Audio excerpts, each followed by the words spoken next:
Bismillahirrahmanirrahim. Assalamualaikum warahmatullahi wabarakatuh. Selamat pagi anak-anak. Sekarang kita bertemu lagi dalam kegiatan belajar mengajar daring. Semoga kamu dalam keadaan sehat, berbahagia, dan bersemangat.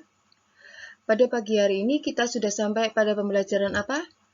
Kita sudah pada tema 1, subtema 1, pembelajaran 4. Bu Julistri harap sebelum kita dimulai kegiatan ini, kamu siapkan dulu buku tema 1-mu dan di buku halaman 39.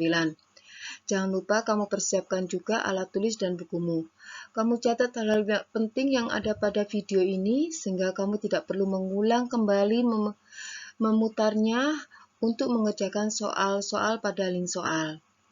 Link soalnya akan Bu Julistri kirim pada grup WA setelah kegiatan menyaksikan video ini selesai. Ada apa di pembelajaran 4? Tahukah kamu bahwa tumbuhan tidak saja bermanfaat sebagai sumber makanan bagi kehidupan makhluk hidup, akan tetapi ada manfaat lainnya dalam kehidupan kita. Yuk kita cari tahu manfaat tumbuhan. Sekarang saksikan gambar yang ada di depanmu. Di situ ada tumbuhan dan ada manusia serta hewan. Ternyata tumbuhan bisa menghasilkan oksigen yang sangat dibutuhkan oleh manusia, tetapi juga bisa menghisap atau menghirup karbon dioksida yang dihasilkan oleh manusia atau hewan. Nah, sekarang tulislah manfaat tumbuhan bagi makhluk hidup dalam diagram berikut. Manfaat tumbuhan 1. Tumbuhan sebagai penghasil oksigen atau O2 dan mengurangi karbon dioksida. Tumbuhan sebagai produsen atau penghasil makanan. Manfaat lain yaitu tumbuhan sebagai penangkap zat tercemar dan limbah industri. Manfaat tumbuhan lainnya yaitu tumbuhan sebagai pelindung dari erosi dan abrasi. Manfaat tumbuhan yang lain yaitu tumbuhan sebagai tempat perkembangbiakan dan rumah bagi hewan. Nah, sekarang pada pelajaran bahasa Indonesia, kita akan kembali sejenak ke pembelajaran 1. Di situ pada halaman 2 ada bacaan yang berjudul Bagaimana Jagung Berkembang Biak. Nah, di bacaan itu ada 5 paragraf. Nah, sekarang Bu Julistri akan ulas tentang ide pokok dan kesimpulannya pada paragraf 1 dan paragraf 2. Pada pelajaran yang kemarin, pelajaran 3, Bu Julistri sudah membahas tentang mencari ide pokok, di mana kalau kita mau mendapatkan ide pokok, kita harus mengetahui dulu kalimat utamanya. Nah, sekarang kita mencari ide pokok sekaligus kesimpulannya. Sekarang kita baca paragraf pertama. Jagung merupakan salah satu tanaman yang dijadikan bahan makanan pokok di berbagai daerah, juga di Indonesia. Contohnya, penduduk Pulau Madura menjadikan jagung sebagai makanan pokoknya. Jagung merupakan salah satu tanaman penghasil karbohidrat yang sangat diperlukan oleh tubuh. Nah, paragraf ini ternyata memiliki ide pokok, yaitu jagung merupakan salah satu makanan pokok masyarakat Indonesia. Apa kesimpulannya dari bacaan dan ide pokok tersebut? Kesimpulannya adalah jagung sangat penting di Indonesia. Nah, sekarang kita menginjak ke paragraf kedua. Apa bacaan paragraf kedua? Seorang petani jagung memulai pembiakan tanamannya dengan menanam biji jagung. Setelah 3-4 hari, bakal tanaman akan muncul di permukaan tanah. Tanaman jagung akan terus tumbuh menjadi besar. 3 hingga 3,5 bulan, buah jagung dapat dipanen oleh petani. Buah jagung yang berbentuk seperti tongkol pada mulanya berupa sekuntum bunga. Dari bacaan ini akan kita dapatkan ide pokok, yaitu pembiakan jagung dimulai saat bijinya ditanam. Nah, apa kesimpulan dari bacaan itu? Nah, kita dapat menarik kesimpulan jagung berkembang biak melalui biji. Nah, sekarang cara-cara membuat kesimpulan dan Ciri-ciri kesimpulan yang baik.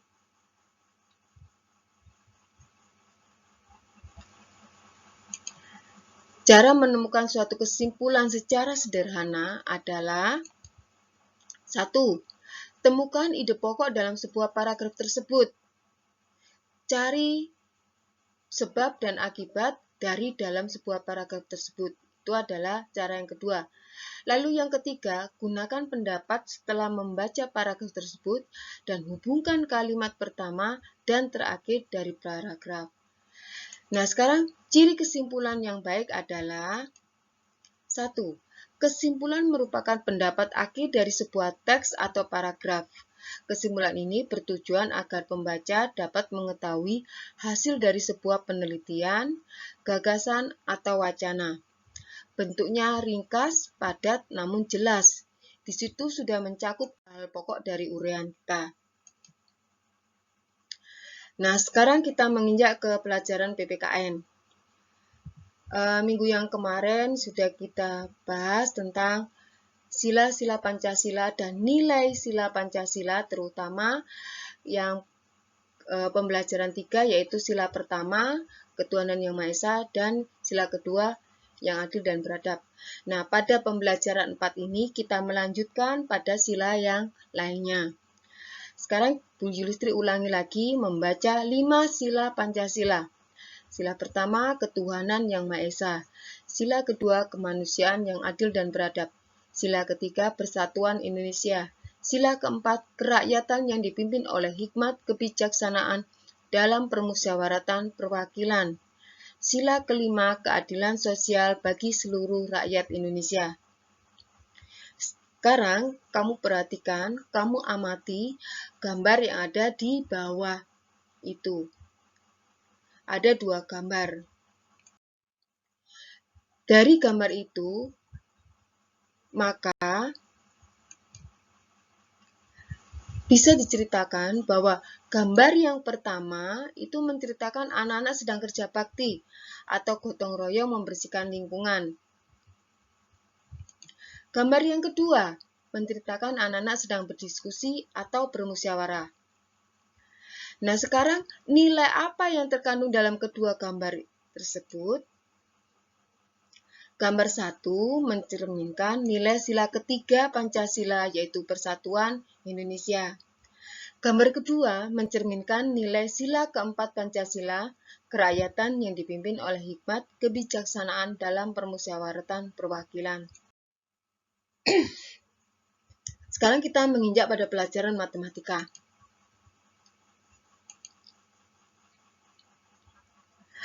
Apabila ada bilangan 1, 6, 0, 8, 0, 0, 0, 0, 0.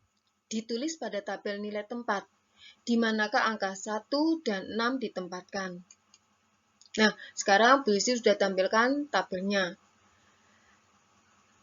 Di situ ada tabel yang berisi ratusan juta, puluhan juta, jutaan, ratusan ribu, puluhan ribu, ribuan, ratusan, puluhan, satuan. Lalu angka-angka tadi itu dimasukkan di mana? Nah, sekarang Bu Yusri akan masukkan satu persatu. Angka 1 dimasukkan dalam ratusan juta. Angka 6 dimasukkan dalam puluhan juta. Angka 0 dimasukkan dalam jutaan. Angka 8 dimasukkan dalam ratusan ribu. Angka 0 dimasukkan dalam puluhan ribu. Demikian juga angka 0 lagi dimasukkan ribuan. 0 yang lainnya diletakkan pada posisi ratusan, puluhan, dan satuan. Dari situ akhirnya kita bisa membaca angka. Pembacaan angka selalu dimulai dari posisi karakter angka terbesar, yaitu yang sebelah kiri, ratusan juta, karena angka yang karakter yang terbesarnya adalah yang sebelah kiri. Bilangan yang memiliki 2 karakter, angka terbesarnya adalah puluhan. Bilangan yang memiliki 3 karakter, angka terbesarnya adalah ratusan. Bilangan yang memiliki 4 karakter, angka terbesarnya adalah ribuan, dan seterusnya. Penggunaan tanda pisah angka. Tanda pisah angka digunakan untuk bilangan lebih dari 999. Tanda tersebut digunakan untuk memisahkan setiap 3 digit angka dari sebelah kanan urutan angka. Tanda pemisah angka memisahkan kelompok angka ribuan, jutaan, dan seterusnya. Di Indonesia, tanda pemisah angka yang digunakan adalah tanda titik. Nah, ini ada angka 1.432.321. Dibaca 1.432.321. Angka-angka ini jika dikelompokkan berdasarkan batas tanda pemisah, maka akan memiliki kelompok angka sebagai berikut. Kelompok angka dasar memiliki 3 angka paling kanan. Ya, berarti angka 321. Itu adalah angka dasarnya. Kemudian kelompok angka ribuan memiliki 3 angka di sebelah kiri tanda pemisah ribuan, berarti angka 432. Kelompok angka jutaan memiliki 3 angka di sebelah kiri tanda pemisah jutaan, yaitu angka 1. Nah, sekarang kalau 1.432.321 dimasukkan pada tabel yang seperti Bu Yulisti tadi buat, maka akan dimasukkan angka 1 pada jutaan, 4 pada ribuan, 4 pada ratusan ribu, 3 pada puluhan ribu, 2 pada ribuan, lalu 3 pada ratusan, 2 pada puluhan, 1 pada satuan. Selanjutnya, ini ada bacaan. Siti memperoleh informasi tentang harga kentang di salah satu toko. Berikut adalah informasinya. Toko tersebut hanya menjual 50 bungkus untuk paket 1 kg dan 75 bungkus untuk paket 5 kg. Berapa uang yang akan diperoleh toko tersebut apabila semua paket terjual? Nah, ini gambar kentangnya, ya. Simbol kentangnya yang 1 kg harganya 6.500, yang 5 kg harganya 30.000. Nah, pada pembahasannya, untuk yang 1 kg sebanyak 50 bungkus dengan harga 6.500. Jadi, kamu kalikan saja 50 bungkus kali 6.500 berapa? Nah, kamu hitung sendiri ya. Nah, di sini Bu Listri sengaja mengosongkan karena tinggal mengalihkan saja, caranya sudah Bu Listri berikan. Berapa 50 kali 6.500. Kemudian untuk yang 5 kg sebanyak 75 bungkus, harganya 30.000. Jadi, kalian tinggal mengalihkan 75 bungkus kali 30.000. Berapa? Nah, tinggal mengalihkan saja. Kamu sudah bisa perkalian bukan? Kelas 5 pasti sudah bisa. Nah, kita lanjutkan.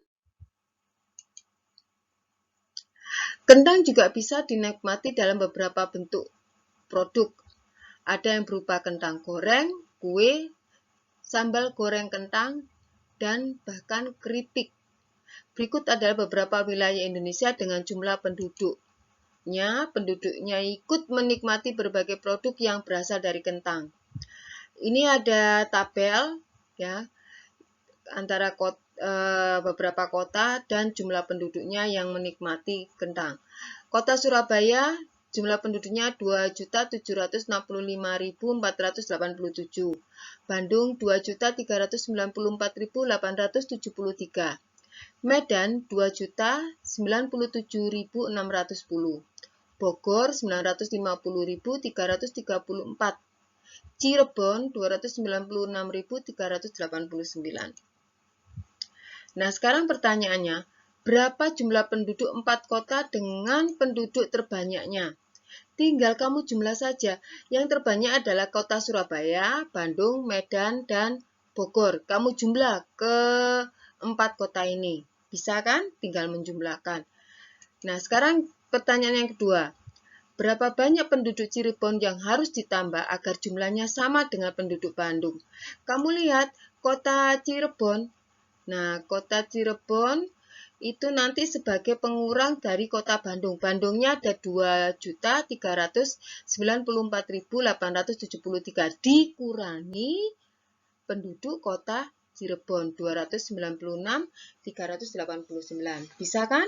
Cuma mengurangi. Yang nomor 1 adalah menjumlah, yang nomor 2 adalah mengurangi. Nah, sekarang kamu yang soal ketiga disuruh membuat soal. Buatlah soal sehubungan dengan data di atas, data tabel itu. Soalmu harus berbentuk cerita dan memiliki operasi hitung campuran. Bu Yudhistri sudah siapkan soalnya. Nah, ini soal yang Bu Yudhistri buat. Berapa jumlah penduduk 5 kota tersebut? Bu Yudhistri, boleh saya membuat soal yang lain untuk yang nomor 3, contoh soal yang tidak seperti ini? Boleh. Tidak harus seperti ini, kan cuma contohnya Bu Yudhistri. Kamu bisa membuat soal yang lainnya. Nah, sekarang ada pertanyaan. Siti kemudian membaca buku panduan yang berisi tentang negara-negara di Asia Tenggara. Siti ingin tahu negara di Asia Tenggara yang menghasilkan kentang terbanyak. Penerbit buku panduan yang dibaca Siti mencetak 10.000 buku yang berisi 24 halaman. Setiap rol tinta mesin cetak dapat menghasilkan 6.000 halaman.